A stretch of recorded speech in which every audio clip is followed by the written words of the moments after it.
Hello students, 5 marks का हम 2023 compartment का ये क्वेश्चन डिस्कस करते हैं। Draw a labelled ray diagram of an astronomical telescope to show the image formation of a distant object by it in normal adjustment. What are the main considerations required in selecting the objective and eyepiece lenses so that the telescope has large magnifying power and high resolution? तो हम सबसे पहले diagram बनाना सीखेंगे। पहले तो आप एक objective lens बना लें जो कन्वेक्स है, और आई पीस बनाने से पहले ही यहां FO लिख लें, क्योंकि डिस्टेंट ऑब्जेक्ट है, मून है। एस्ट्रोनॉमिकल टेलीस्कोप की यहां बात हो रही है, हम मून को देख रहे हैं। तो आप एक काम करें, पहले ही ऑप्टिकल सेंटर O से एक रे लाएं और उस फार ऑब्जेक्ट की इमेज ऑब्जेक्टिव के फोकस पे बननी है, उसे पहले ही दिखा लें। आप एक काम करें, आप इस इमेज को पहले दिखा लें। ये हमारे पास है A' B'। अब वो मून से जो रे आ रही है वो हमारे पास इस प्रकार से आपने A' पर बनती हुई दिखाई। और सुने, और भी इसके पैरेलल अगर कोई रे आ रही है, अगर ऑप्टिकल लाइन आप ड्रॉ करना चाहते हैं, आप ऑप्टिकल लाइन भी ड्रॉ कर सकते हैं। इसके पैरेलल एक रे और लेके आए, ये लीजिए, एक हम और दिखाते हैं, ये आई इसके पैरेलल, और उसे भी आप A' पर मिला दें, उसे भी आप A' पर मिला दें। तो कहने का मतलब ये है, जो इन्फिनिटी से रेज आ रही हैं उसकी वो A' पर कन्वर्ज हो रही हैं, और जो इन्फिनिटी का मून है या जो एस्ट्रोनॉमिकल ऑब्जेक्ट है उसकी इमेज A' B' बन रही है, जो फोकल प्लेन में बन रही है, ऑब्जेक्टिव के फोकल प्लेन में बन रही है। अब आप क्या करेंगे, अब आप आई पीस दिखाएंगे। नॉर्मल एडजस्टमेंट है, नॉर्मल एडजस्टमेंट का मतलब है फाइनल इमेज इन्फिनिटी पे बन रही है। अगर फाइनल इमेज इंफिनिटी पे बननी है, आई पीस की फोकल लेंथ भी इसी पॉइंट पर होनी चाहिए। A' B' ऑब्जेक्टिव ने इमेज बनाई है अपने फोकल प्लेन में इन्फिनिटी की ऑब्जेक्ट की। अब ये अगर A' B' आई पीस के फोकस पे आ जाएगा तो उस आई पीस ने A' B' को इन्फिनिटी पर फेंक देना है, A' B' की इमेज इन्फिनिटी पर बना देनी है। हम अब आई पीस दिखाएंगे, आप आई पीस दिखाएं। ये आपने आई पीस दिखाया। आप जानते हैं जो आई पीस होता है उसकी फोकल लेंथ छोटी होती है, 5 सेंटीमीटर फोकल लेंथ वाला कन्वेक्स लेंस, या 10 सेंटीमीटर फोकल लेंथ वाला कन्वेक्स लेंस, या 2 सेंटीमीटर फोकल लेंथ वाला convex lens. Eyepiece is a convex lens of very very short focal length. तो ये आपने आई पीस दिखाया। अब आई पीस दिखाया, यहीं पर आपने FE लिख दिया। ये जो A' B' है ये F फोकस पे आ गई है, आई पीस का फोकस और ऑब्जेक्टिव का फोकस एक ही पॉइंट पर आ रहा है। अब जरा गौर करें, उन्होंने सिर्फ डायग्राम बनाने के लिए कहा है। अब आप इस रे को सीधा भेजें, ये रे को सीधा भेजें, और ये जा रही इस प्रकार से। आई, ये आई की पोजीशन है आंख, और ये इमेज हमारी चली गई इन्फिनिटी। इसी को नॉर्मल एडजस्टमेंट कहा जाता है।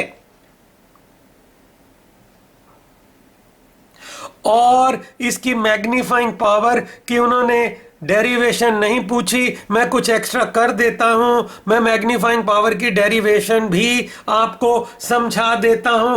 उन्होंने डायग्राम ही पूछी, डेरिवेशन कोई ज्यादा मुश्किल नहीं है।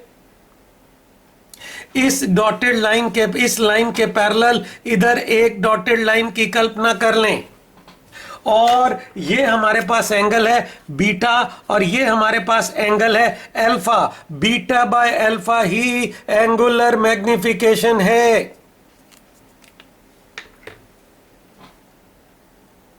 अगर हम लिखें मैग्नीफाइंग पावर, वो है बीटा बाय अल्फा, मतलब tan beta by tan alpha.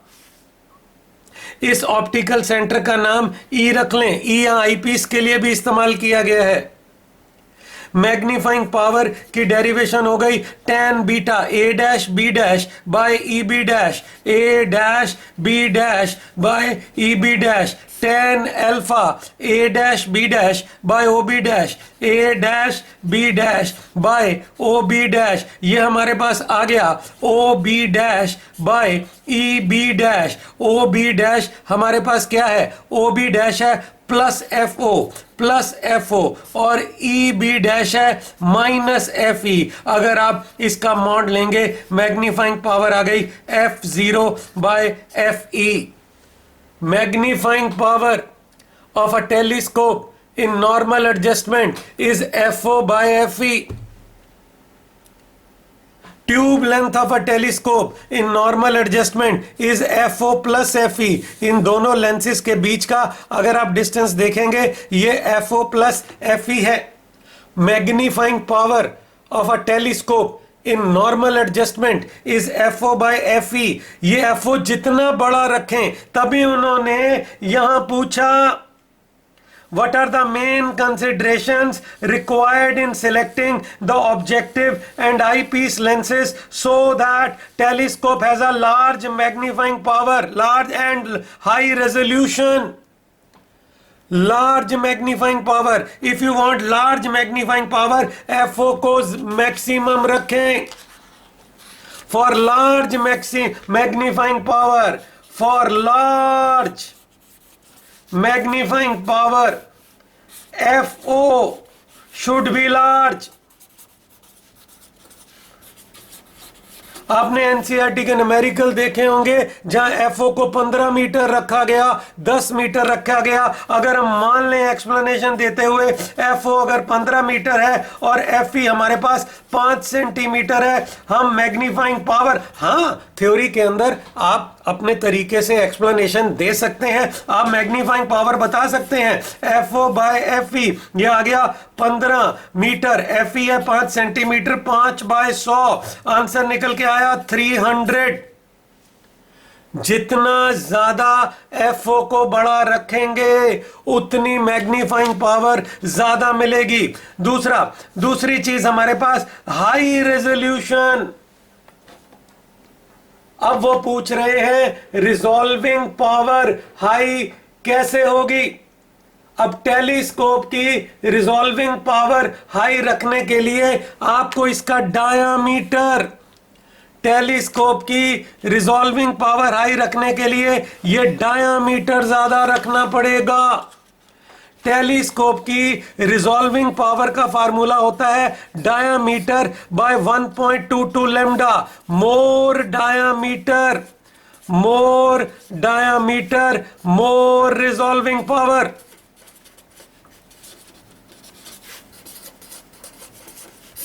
और अगर आप डायामीटर ज्यादा रखेंगे, लाइट गैदरिंग पावर भी ज्यादा हो जाती है।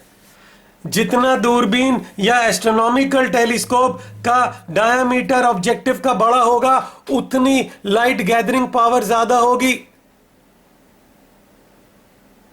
जितना डायामीटर बड़ा होगा, उतनी रिजॉल्विंग पावर भी ज्यादा होगी। हम तारों को रिजॉल्व कर पाएंगे।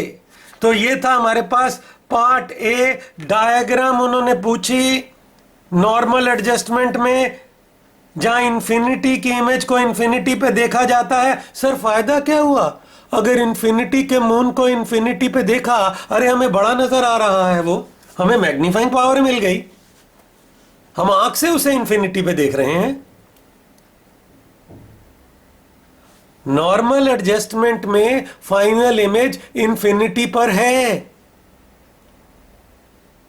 पर मैग्नीफाइड है। मैग्नीफाइंग पावर है F O by F E, tube length है F O plus F E. ये हमारे पास आपने देखा इस 5 नंबर के क्वेश्चन का। ये उन्होंने डेरिवेशन नहीं पूछी, डेरिवेशन छोटी सी थी, हमने कर दी। सेकंड क्वेश्चन की तरफ जा रहे हैं। A biconvex lens of focal length 20 centimetre एक बाई कन्वेक्स लेंस है जिसकी फोकल लेंथ 20 है, is immersed in water whose refractive index is 4/3। Lens को पानी में डाल दिया गया, पानी का refractive index 4/3। Find the change if any in nature. Lens की नेचर और फोकल लेंथ का चेंज बताएं। Refractive index of material of lens is 3/2। 5 marks question है, सीबीएसई 2023, कंपार्टमेंट सेट 1। आप इस पेपर को सीबीएसई की साइट से डाउनलोड कर सकते हैं। यह सवाल उस पेपर से लिया गया है। तो आइए पार्ट 2 को करते हैं। पार्ट 2 अगर हम करें, हम जानते हैं 1 focal length is mu -1 1/r1 -1/r2। ये हमारे पास फोकल लेंथ का फार्मूला है, 1 फोकल लेंथ का फार्मूला। इसे लेंस मेकर फार्मूला भी कहते हैं। लेकिन ध्यान रखें, ये म्यू बहुत स्पेशल है। अगर ग्लास का लेंस एयर में है तो म्यू डलेगा एयर म्यू ग्लास। अगर ग्लास का लेंस ऑयल में है, म्यू डलेगा ऑयल म्यू ग्लास।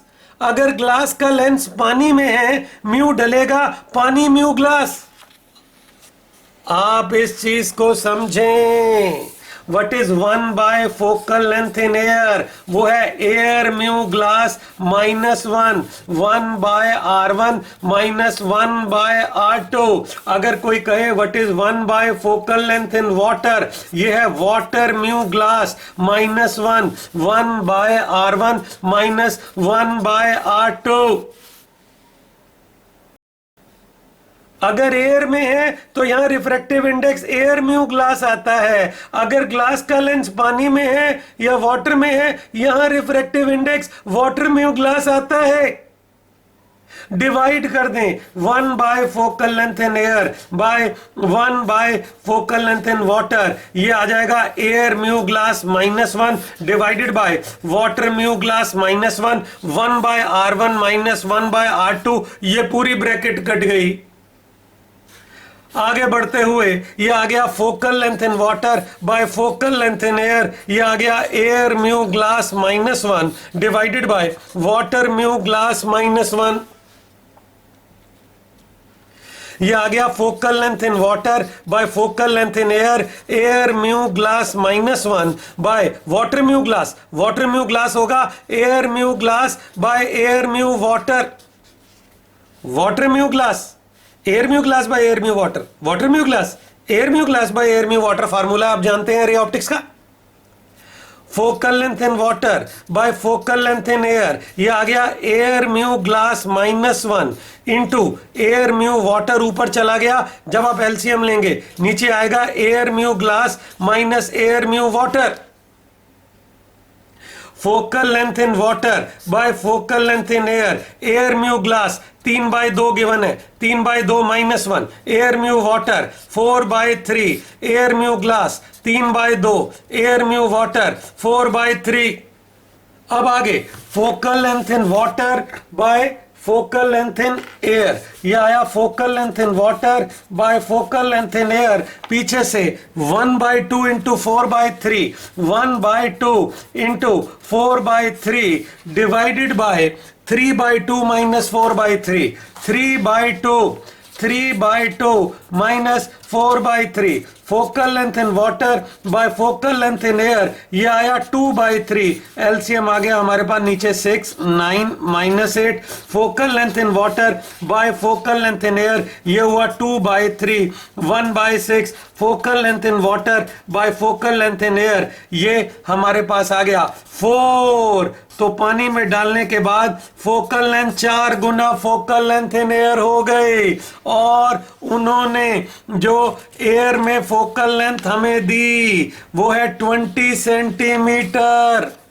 तो focal length in water is 4 into 20। Answer आया 80 सेंटीमीटर। ये है focal length in water. Change पूछा था।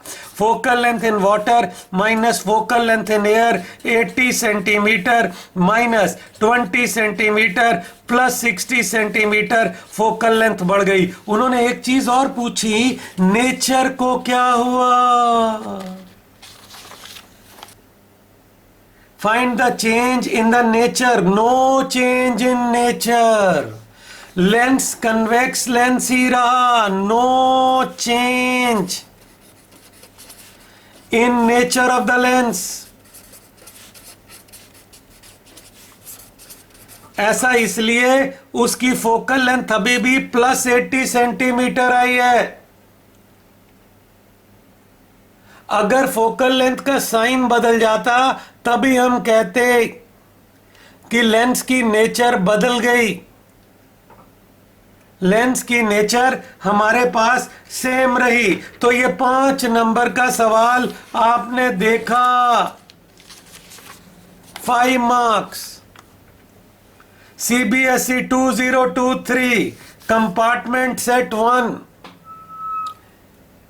टेलीस्कोप की डायग्राम बनवाई। नॉर्मल एडजस्टमेंट में हमने एक्सटर्नल उसकी एक डेरिवेशन भी कर दी कि FO/FE मैग्नीफाइंग पावर है। फिर पूछा कि मैग्नीफाइंग पावर ज्यादा होने के लिए आप क्या कर सकते हैं। ऑब्जेक्टिव की focal length should be very large. हमने थ्योरी में भी एक एग्जांपल दे दिया, 15 मीटर अगर ऑब्जेक्टिव की फोकल लेंथ हो और आईपीस 5 सेंटीमीटर वाला हो तो देखो 15/5/100 उसके मीटर हमने बनाए, 300 मैग्नीफाइंग पावर आ गई। फिर रिजोल्यूशन, रिजॉल्विंग पावर कैसे बढ़िया रख सकते हैं। टेलीस्कोप की रिजॉल्विंग पावर का फार्मूला है डायामीटर बाय 1.22 लैम्डा। ये ऑब्जेक्टिव का डायामीटर है। मोर डायामीटर मोर रिजॉल्विंग पावर। और याद रखें, जितना डायमीटर बड़ा लेंगे उतनी लाइट गैदरिंग पावर भी ज्यादा होगी, फेंटर ऑब्जेक्ट भी नजर आ जाएंगी, फीके तारे भी आप एस्ट्रोनॉमिकल टेलीस्कोप से देख पाएंगे। अगले पार्ट में था कि एक लेंस है जिसकी फोकल लेंथ 20 सेंटीमीटर है, उसे पानी में डाल दिया गया। पानी का रिफ्रैक्टिव इंडेक्स 4/3 है, लेंस मटेरियल का रिफ्रैक्टिव इंडेक्स 3/2 है। क्या उसकी नेचर में बदलाव आया? और अगर उसकी फोकल लेंथ बदली, फोकल लेंथ का चेंज बताएं। हम जानते हैं 1/f है म्यू -1 1/r1 -1/r2। या म्यू के बारे में जानकारी देना चाहेंगे। इस म्यू का मतलब होता है medium mu material. Medium mu material, lens के मटेरियल का रिफ्रैक्टिव इंडेक्स उस मीडियम के रिस्पेक्ट में जहां वो रखा गया। अगर ग्लास का लेंस एयर में रखा गया, 1 focal length in air mu glass -1 1/r1 -1/r2। अगर उसे पानी में डाला, 1 focal length in water mu glass -1 1/r1 -1/r2। हमने डिवाइड किया 1 focal length in air 1 focal length in water, air mu glass -1 water mu glass -1, 1 focal length in water by focal length in air mu glass -1 water mu glass -1, focal length in water by focal length in air mu glass -1 water mu glass को हमें open करना पड़ा, वो बना air mu glass by air mu water। water mu glass is air mu glass by air mu water। ये ray optics का formula है। water mu glass is glass का refractive index divided by water का refractive index. Water mu glass is air mu glass by air mu water -1। Focal length in water by focal length in air mu glass -1। ये नीचे LCM लेंगे तो air mu water ऊपर आ गया और ये बना air mu glass minus air mu water. Focal length in water by focal length in air mu glass 3/2 given था -1, air mu water 4/3, air mu glass 3/2, air mu water 4/3। फिर हम आगे बढ़े, focal length in water by focal length in air half into 4/3, 3/2 minus 4/3। focal length in water by focal length in air 2/3, नीचे LCM आ गया 6, ये बना 9 -8। Focal length in water by focal length in air 2/3, 1/6, 6 ऊपर चला गया तो 4 बन गया। तो पानी में फोकल लेंथ 4 गुना एयर वाली फोकल लेंथ के बराबर हो गई। तो एयर में फोकल लेंथ 20 सेंटीमीटर है तो लेंस की पानी में फोकल लेंथ 80 सेंटीमीटर हो गए। तो चेंज क्या है? अच्छा, फोकल लेंथ रही प्लस, नेचर नहीं बदली, no change in nature of the lens. बाद में पानी में डालने के बाद फोकल लेंथ का साइन पॉजिटिव ही रहा, कन्वेक्स लेंस कन्वर्जिंग था। पानी में डालने के बाद भी वो कन्वर्जिंग ही रहा, उसकी नेचर में बदलाव नहीं आया। Focal length in water minus focal length in air निकाला 60 सेंटीमीटर। अगर वीडियो अच्छा लगा हो तो ज़रूर लाइक करें, चैनल को भी सब्सक्राइब करें। Thank you.